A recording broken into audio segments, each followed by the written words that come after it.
علی بھائی اگلا سوال ہے کہ موبائل کال پہ وائس بھی ہو یا ویڈیو، اس پہ نکاح پڑھایا جا سکتا ہے؟ جی پڑھایا جا سکتا ہے، اگر غرر نہ ہو، دھوکہ نہ ہو، واقعی بندہ وہ بیٹھا ہوا ہو، یعنی اعتباری لوگ بیٹھے ہوں. ویسے تو عورت کی موجودگی ضروری نہیں ہے، عورت بے شک آسٹریلیا بیٹھی ہے، اس کا باپ ہے، وہ وکیل ہے، وہ اپنی بچی کا نکاح کر سکتا ہے.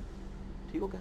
فون تو اس سے بہت اعلیٰ درجے کی چیز ہے، اس میں تو فزیکلی سامنے بھی کوئی آ جاتا ہے.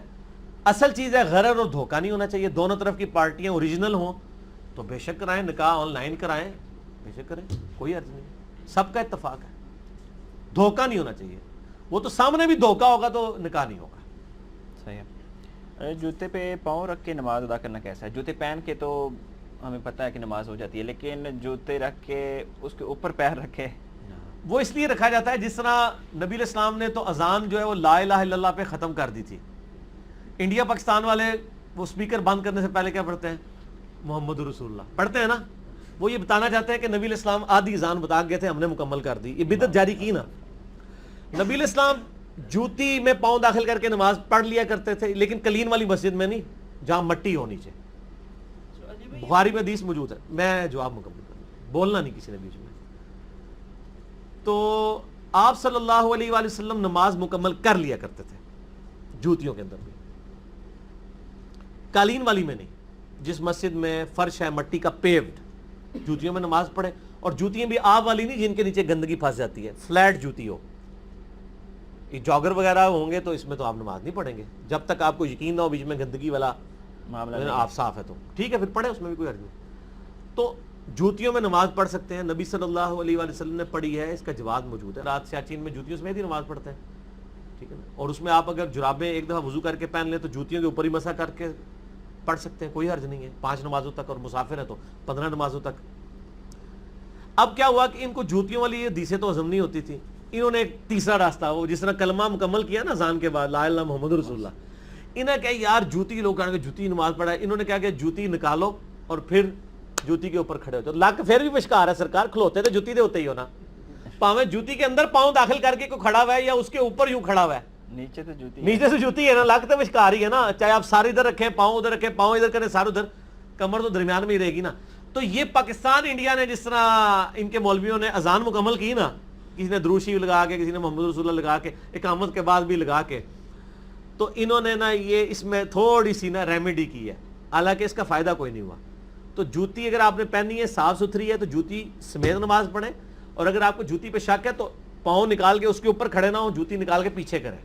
صحیح ہے. اور ننگے پاؤں زمین پہ کھڑے ہو کے آپ نماز جنازہ میں زیادہ تر مسئلہ ہوتا ہے یہ گراؤنڈ وغیرہ کے، تو وہ آپ پڑھ سکتے ہیں، کوئی ہے. ٹھیک ہو گیا. سوال ہے کہ موٹر سائیکل سے میں گر گیا ہوں اور چوٹ لگ گئی ہے. پاؤں پہ چوٹ لگنے کی وجہ سے ڈاکٹر نے جو دوائی لگائی ہے اس میں کہتے ہیں کہ پانی بالکل نہیں لگانا کیونکہ اس میں پیپ پڑ سکتی ہے. تو اس صورت میں وضو کیسے کیا جائے؟ ٹھیک ہے، وہ تو میں نے بتایا سورۃ النحل کے اندر کیٹاسٹرافک کنڈیشن میں تو آپ کلمہ کفر بھی بول سکتے ہیں. احادیث کے اندر موجود ہے، نبی علیہ السلام نے اس کی اجازت مرحمت فرمائی ہے کہ آپ مسح بھی کر سکتے ہیں. زخم تو بہت بڑی چیز ہے. سردی سے بچنے کے لیے آپ کو کہا گیا ایک دفعہ وضو کر کے پہن لیں اور اس کے بعد جرابوں کے اوپر یا موزوں کے اوپر مسح کر لیں.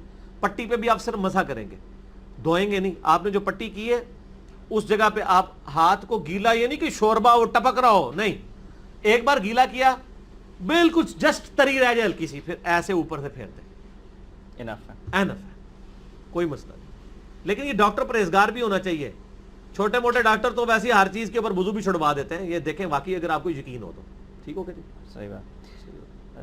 علی بھائی جماعت کے ساتھ نماز پڑھتے ہوئے اگر دھیان بٹ جائے اور نماز کی ترتیب بھی دھیان میں نہ رہے تو کیا امام کی موجودگی میں بھی سجدہ سہو ہو سکتا ہے؟ امام کی موجودگی میں تو امام چونکہ آپ کو لیڈ کر رہا ہے، آپ کی جو ایسی غلطیاں ہیں جو فرائض میں نہیں آتی ان کی کمپنسیشن امام کی وجہ سے ہو جائے گی. مثلا کوئی بندہ جو ہے وہ امام کے پیچھے نماز پڑھتے ہوئے اس نے سجدہ چھوڑ دیا، 2 کی بجائے 1 سجدہ کر دیا، تو اب سجدہ تو فرض تھا، تو اب امام کی کمپنسیشن نہیں ہوگی، آپ کو پڑھنی ہوگی، نماز دوبارہ ہی پڑھنی ہوگی یا اس کے سلام پھیرنے کے بعد 1 رکعت مکمل کرنی ہوگی. البتہ سبحان ربی العظیم بھول گئے، آپ سبحان ربی الاعلیٰ بھول گئے، یا تشہد کے بعد دعائیں بھول گئے، تشہد تو فرض ہے اور درود شریف کا چھوٹا سا حصہ بھی، اس کے بعد والی چیزیں بھول گئے یا سکپ ہو گئی تو آپ کی نماز ہو جائے گی، سجدہ صاف نہیں کریں گے. امام کے پیچھے جو غلطیاں اس طرح کی ہوتی ہیں ان کے لیے سجدہ صاحب کرنا ضروری نہیں ہوتا. امام کی جو نماز ہے وہ خود بخود کور کر جائے گی مقتدی کی نماز کو. ٹھیک ہے.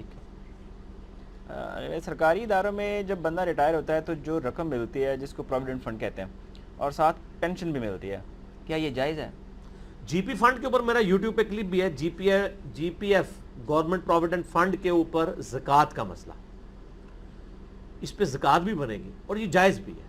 اور اس کو آپ البتہ یہ انٹرسٹ فری کروانا چاہیے, جس طرح ہم نے اپنے ادارے میں انٹرسٹ فری کروایا ہوا ہے کہ سود سے پاک اس کو کروائیں, یہ آپشن موجود ہوتا ہے. اگر آپشن موجود نہ ہو اور کمپلسری ہو جی پی ایف فنڈ, تو جیسے ہی جی پی ایف ملے, اگر آپ کی زندگی میں مل جائے تو آپ سود والی رقم علیحدہ کر لیں اسٹیٹمنٹ کو دیکھ کے, اور وہ بغیر ثواب کی نیت کے کسی کو غریب کو دے دیں یا کسی اچھے کام میں لگا دیں. ثواب کی نیت حرام مال پہ نہیں ہو سکتی, حلال پہ ہوگی. اور اگر آپ مر گئے اور پچھلوں کو پھر سختی سے وصیت کر جائیں. لیکن جس کے پاس آپشن موجود ہے کہ انٹرسٹ فری کروا سکتا ہے, وہ اس امید پہ نہ لے کے میں خود لے لوں گا انٹرسٹ اور پھر بعد میں, نہ, وہ فری کروائے, کیونکہ اس کے پاس تو موجود تھا آپشن. لا یکلف اللہ نفسا الا وسعہا. دیکھیں ایک عام حالت میں جراثیم انہیل کر رہے ہیں, لیکن ایک میں نے امرود کاٹا اس میں کیڑے آ گئے اور میں کہوں میں عام حالت میں بھی اتنے جراثیم کھاتا ہوں, چلو یہ بھی کیڑے کھا لوں, یہ تو نہیں ہوگا.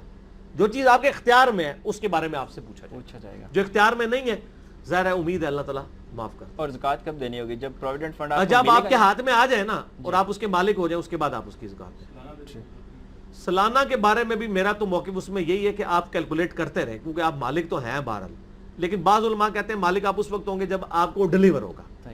ٹھیک ہے نا جی. تو اس میں احتیاط تو یہ ہے کہ آپ سال کے اعتبار سے جتنی ہر سال ایڈ ہوتی تھی اس کے اعتبار سے دیتے جائیں, اور اگر آپ اینڈ پہ بھی مالک ہونے کے بعد بھی ایک سال کی نکال لیں اور پچھلوں کی نہ نکالیں تو اجتہادی مسئلہ اس میں کوئی گرفت نہیں ہوگی.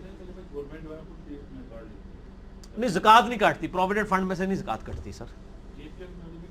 اگر کٹتی ہے تو بہت اچھی بات ہے, لیکن وہاں بھی لوگ لکھ کے دیتے تھے میری نہ کاٹیں. اچھا چلو, اگر گورنمنٹ کاٹ لیتی ہے تو پھر بہت اچھی بات ہے, تو مسئلہ ہی ہے نا.